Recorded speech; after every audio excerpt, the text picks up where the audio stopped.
E o Brasil projeta uma safra recorde de café em 2026, com pouco mais de 66 milhões de sacas, o maior volume já registrado, viu?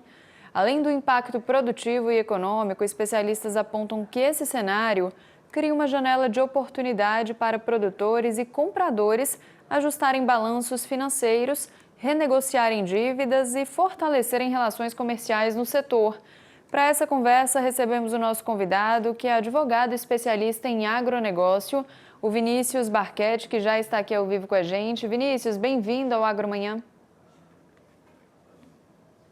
Bom dia, Carol. Obrigado pelo convite. É sempre um prazer estar aqui com vocês. Vinícius, como que os produtores podem transformar, então, o aumento de produtividade em estabilidade financeira, segurança jurídica também?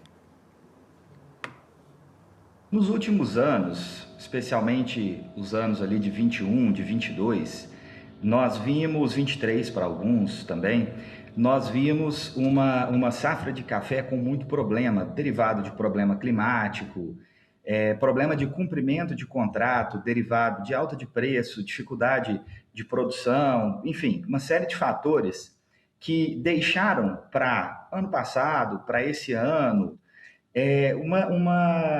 uma série de problemas, uma série de inadimplências por diversas razões, tá? Que nesse ano, com de fato a materialização dessa previsão de uma safra muito positiva, né, de um número muito bom, eu acho que é o momento de se buscar a solução disso, dessa herança desses anos passados, né? Acho que a grande dica é tentar entender o que de fato vai vir, tentar entender qual é esse número que pode ser dedicado a essa solução de problemas e já focar em buscar esses credores que vieram, buscar essas empresas, né, que são, no fundo, são fornecedores mesmo, bom, são pelo menos bons parceiros desses produtores. Então, ao buscar cooperativa que eventualmente fez uma operação de barter ou fez uma compra de um café com entrega futura, né, ou a termo ou forward, os players usam nomes diferentes para o mesmo instrumento, ou buscar as trading companies que também celebraram esse tipo de documentação, de contratação, ou buscar ali as empresas que forneceram fertilizante, maquinário, próprio banco também, para negociação. Eu acho que esse momento é um bom momento de negociação, tanto para credor quanto para vendedor, porque é um momento que a safra ainda não está comprometida, a safra ainda está sob análise, sob estudo. Então, aquele produtor, ao ver um número positivo, ele pode facilmente buscar negociação e agora obter melhores propostas. Então, acho que a grande dica é essa, né? Já tentar, sabendo desse cenário positivo, já tentar acessar esse passado aí que gerou alguma dificuldade para resolver e não esperar chegar em cima da hora, com medidas de execução, eventualmente incomodando nas próprias produções. Quais são as melhores estratégias para renegociar débitos, então, com cooperativas, instituições financeiras aí durante uma safra positiva? Excelente pergunta, porque existem estratégias diferentes para débitos diferentes. Vou dar alguns exemplos para a gente conseguir entender. Tá? O melhor é que, caso a caso, se analise cada produção, cada débito e cada possibilidade.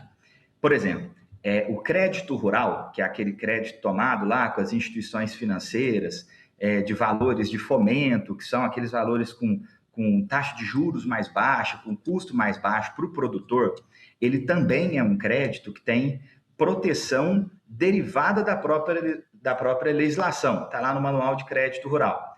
Se aquele produtor ele tem uma dificuldade de produção, de comercialização derivada de cunho climático ou por outras formas, ele tem protocolos específicos para responder, tá? Para cumprir.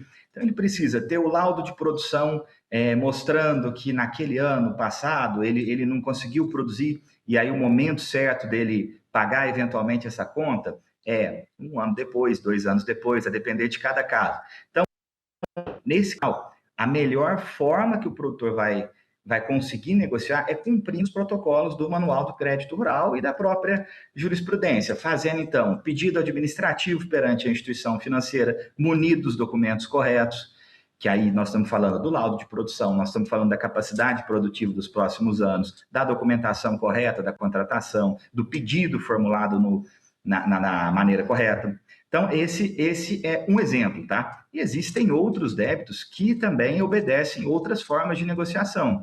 As cooperativas, cada uma pode ter o seu próprio procedimento. Se débito está na justiça de alguma forma, o próprio processo também tem as suas ferramentas, como pedido de audiência com essa finalidade, ou às vezes o próprio protocolo do termo de acordo, né, de uma possibilidade de acordo nos próprios autos, o acionamento da outra parte. Então, a pergunta é boa e é interessante porque tantas são as formas de tentativa de solução quanto as possibilidades diferentes de negociações que podem existir nesse cenário de inadimplência. É importante que o produtor, de fato, procure, já com essa antecedência que nós estamos sugerindo, para que ele possa, inclusive, identificar a melhor forma de reagir. Entende? E como que contratos, né, podem ser revisados de forma preventiva para reduzir esses riscos? Vai também depender do tipo de contrato. Se nós estamos falando lá do Manual de Crédito Rural, por essa via que eu disse, né, do protocolo administrativo, você já pede a revisão daquelas cláusulas. Então, no seu pedido ali perante a instituição financeira, ou se ela negar eventualmente ali perante a justiça, já vai haver o pedido de revisão para quê? O pagamento que fosse determinado lá para o ano, isso pode ter sido feito por muita gente, tá? No ano de 2025, no ano de 2024. O pagamento que foi lá para aqueles anos, ou agora para 26, que ele seja renegociado, aquela cláusula seja reajustada para que ele aconteça em 26, para que ele aconteça em 27, para que você consiga ajustar a cláusula do pagamento a fim de aproveitar a safra desse ano para que nela seja feita efetivamente a quitação de algum pedaço dessa conta ou da conta inteira. Precisa analisar cada caso. Então, esse pedido de revisão, pelo menos o pedido de revisão, ele precisa ser realizado previamente, com antecedência e demonstrando a capacidade de pagamento de fato, o que a oportunidade dessa safra vai deixar bem claro. E tem alguma orientação que vocês passam para compradores, bancos e fornecedores de insumos? Como que eles podem se beneficiar e colaborar também nessa reorganização financeira do setor? Sim, sem dúvida. Se esse é um momento positivo para o produtor, se é um momento positivo para a produção, é um momento positivo também para esse outro player que atua na compra dessa commodity, ou pelo menos fornecendo insumo, fornecendo operações para esses produtores. A grande orientação esses outros players, cooperativa de produção ou financeira, cooperativa de crédito, ou trading company, exportadora, empresa que fornece insumo, esses players que celebraram negociações com esses produtores têm, neste momento, o melhor momento para procurar algum tipo de solução. Eu acho que, assim, cada caso é possível identificar nele o que houve no passado. Foi uma dificuldade de produção daquela fazenda, daquele sítio, daquele café, que agora existe a possibilidade de pagamento. Então, acho que, inclusive, muitas empresas fazem isso, né? Então, agora é o momento de negociar, é o momento de entender aquela dificuldade do passado, é o momento de olhar para a perda dessas operações. Lá, as cooperativas, as trading companies, elas têm mesa de hedge. Então, é o momento de olhar para esse hedge, é o momento de olhar para a perda que ficou daquela operação quando ela não foi adimplida lá atrás e identificar quanto é necessário para repor o caixa. E negociar com a boa-fé de fato, se encontrar esse número, que é o número que equaliza, é o número que liquida o problema para os dois lados, e negociar o pagamento daquele número, buscando garantias que o direito fornece, buscando elementos que o próprio direito traz, que também atuam em benefício do produtor. Por exemplo, eu consigo, eu produtor, consigo dar uma garantia de safra, né, seja por penhor, enfim, alienação fiduciária, para o meu credor, a ponto dele conseguir negociar comigo e de fato acreditar, não só na palavra, mas também juridicamente, que eu vou conseguir honrar com aquele compromisso que eu estou fazendo, que eu vou conseguir pagar aquela conta.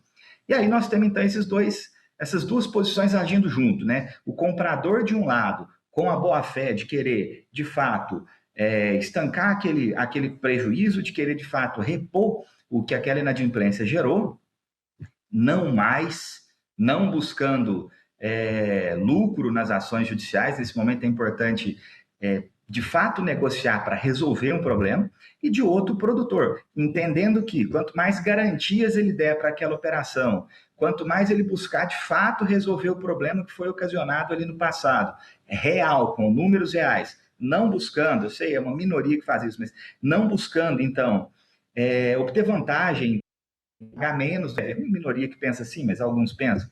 Então, buscando atender números reais, buscando fornecer garantias, essas duas partes juntas conseguem aproveitar uma boa safra para chegar numa negociação que represente mesmo a equalização dos problemas do passado. Vinícius, estamos caminhando aqui para a reta final, então, da nossa entrevista. Só para a gente finalizar, uma safra recorde pode reduzir conflitos comerciais e inadimplência? Que medidas preventivas são essenciais para manter relações sustentáveis na cadeia do café? Sem dúvida pode, seja qual for o número de fato dessa safra, o fato dela ser positiva, dela ser maior, já é o grande sinal. E aí as grandes medidas preventivas vêm muito mais de identificar o que, quem são as pessoas, quem são os produtores, quais são as operações que precisam de uma atuação agora e começar a agir de uma vez. Tá? Já identifica, essas operações vieram de um problema climático, então essas operações, elas com um bom número de safra agora e com uma boa produção naquelas operações, de fato, né, tecnicamente analisado, o ideal já vamos buscar quais são os meios técnicos corretos para se sedimentar ali uma negociação segura. E para aqueles que estão na justiça e não conseguem uma negociação, quais são os meios do direito que vão me fazer chegar na recuperação efetiva daquela inadimplência. E aí a justiça e o direito têm lá os seus meios. Produtor, a mesma coisa, né? Eu já tenho agora uma boa condição, eu já sei que eu vou produzir bem, então deixa eu procurar os meus credores, mostrar para eles essa minha produção, para que eles vejam a minha real capacidade, também não tem uma super expectativa do que pode ser feito, mas então já deixa eu procurar e entregar logo uma solução para esse problema que nós temos aqui junto. Então, a grande medida preventiva é agir de uma vez, é já agir com os números corretos, é já agir através dos institutos corretos, porque isso sim pode levar à solução dessa situação. Vinícius, obrigada pela participação aqui com a gente no Agromanhã de hoje, viu? Eu que agradeço, Carol, sempre um prazer. Até a próxima, tchau, tchau.